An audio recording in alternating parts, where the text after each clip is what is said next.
रात के 11:35 हो चुके थे। पूरे घर में गहरा सन्नाटा पसरा हुआ था। सिर्फ एक कमरे से हल्की हल्की सिसकारियां और फुसफुसाहट सुनाई दे रही थी। मैं रिया, 18 साल की, अपनी छोटी सी कोठरी वाले कमरे में लेटी हुई थी। मेरी दीवार काफी पतली थी, जैसे कागज की परत हो। पास वाले गेस्ट रूम की हर छोटी मोटी आवाज साफ आ जाती थी। आज फिर वही पुराना खेल शुरू हो गया था। ममता चाची और विक्रम भैया के बीच बहस छिड़ गई। शुरू में तो बस धीमी धीमी बातें थीं, जैसे कोई गुप्त राज छिपा रहे हों। फिर आवाजें धीरे धीरे तेज होने लगी। बस करो विक्रम, आज तो छोड़ दो प्लीज। ममता चाची की आवाज थकी थकी और थोड़ी उदास लग रही थी। तुम हर रात यही करते हो, कब रुकोगे? विक्रम भैया की आवाज में गुस्सा भी था और गहरी चाहत भी। तुम्हें पता है ना, मैं तुम्हारे बिना सुकून नहीं पाता, भैया ने कहा। मैं चुपचाप बिस्तर से उठ खड़ी हुई। मेरे कमरे में एक पुरानी लकड़ी की खिड़की थी। उसकी जाली कई साल पुरानी होकर ढीली पड़ चुकी थी। हवा के साथ पड़ोस के कमरे की हर बात साफ सुनाई देती थी। मैंने धीरे से कान जाली से सटा दिए। अंदर का नजारा देखते ही मेरी सांसें रुक सी गईं। विक्रम भैया ममता चाची को बिस्तर पर धीरे से लिटा रहे थे। चाची विरोध दिखा रही थीं, हाथ हटा रही थीं, लेकिन वो विरोध सिर्फ नाटक था। आंखों में साफ सहमति झलक रही थी। भैया ने अलमारी खोली और कुछ पुरानी तस्वीरें निकालकर दिखाईं। चाची ने एक नजर डाली, चेहरा शर्म से लाल हो गया, फिर आंखें नीची कर लीं। अगले ही पल उन्होंने हाथ बढ़ाकर भैया को अपनी तरफ खींच लिया। मैं वहां से हिल नहीं पाई। सांसें तेज चलने लगी। दिल इतनी जोर से धड़क रहा था कि लगा कोई सुन लेगा। पूरे शरीर में अजीब सी सिहरन दौड़ गई। बिना सोचे मेरा हाथ खुद नीचे की तरफ चला गया। पहली बार ऐसा महसूस हो रहा था, लेकिन रोक नहीं पाई। आंखें बंद करके मैं खुद को उस मंजर में पूरी तरह खोने लगी। तभी विक्रम भैया की नजर खिड़की की जाली पर पड़ गई।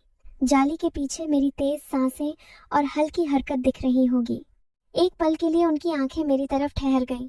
मैं घबरा गई। दिल धक धक करने लगा।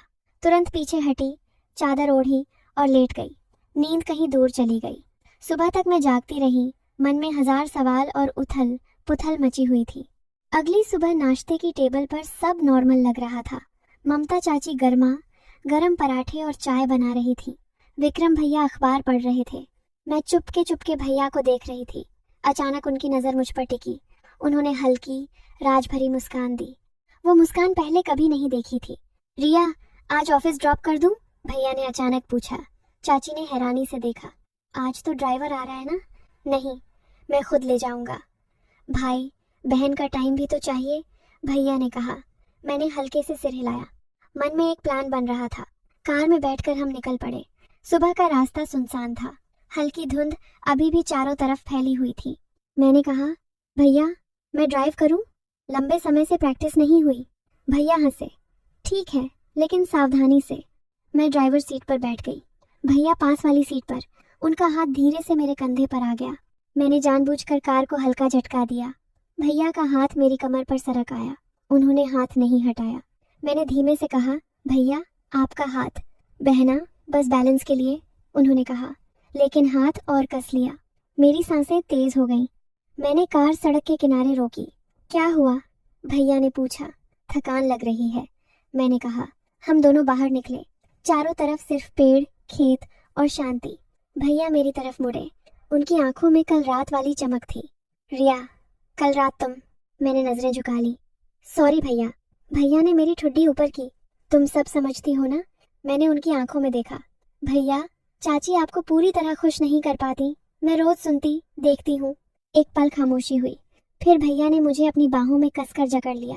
पहली बार किसी ने मुझे इतने करीब से चाहा। हमारी सांसें मिल गईं। भैया के होठ मेरे होठों से लगे।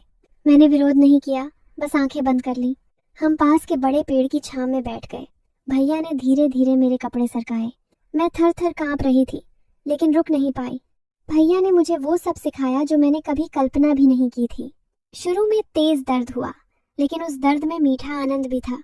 मैंने उनका नाम लिया। वो और जोश में आ गए। लगभग 2 घंटे बाद हम थक कर लेट गए। भैया ने मेरे माथे पर प्यार भरा चुंबन दिया।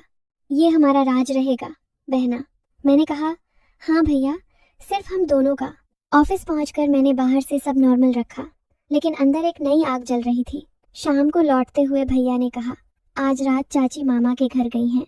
दादी दादा जल्दी सो जाएंगे, तेरे कमरे में आऊं? मैंने मुस्कुराकर कहा, इंतजार करूंगी। रात हुई, घर में अंधेरा छा गया। दादी दादा सो चुके थे। मैंने दरवाजा थोड़ा सा खुला छोड़ दिया। भैया चुपके से आए। इस बार कोई झिझक नहीं थी। हम बिस्तर पर एक दूसरे में पूरी तरह खो गए। भैया ने मुझे धीरे धीरे प्यार से गहराई से अपना बनाया। हर स्पर्श में चाहत थी, हर पल में नशा।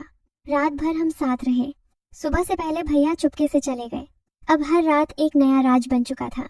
हम दोनों का गहरा छिपा हुआ बंधन, दुनिया से दूर, सिर्फ हमारा। दोस्तों, कहानी यही खत्म।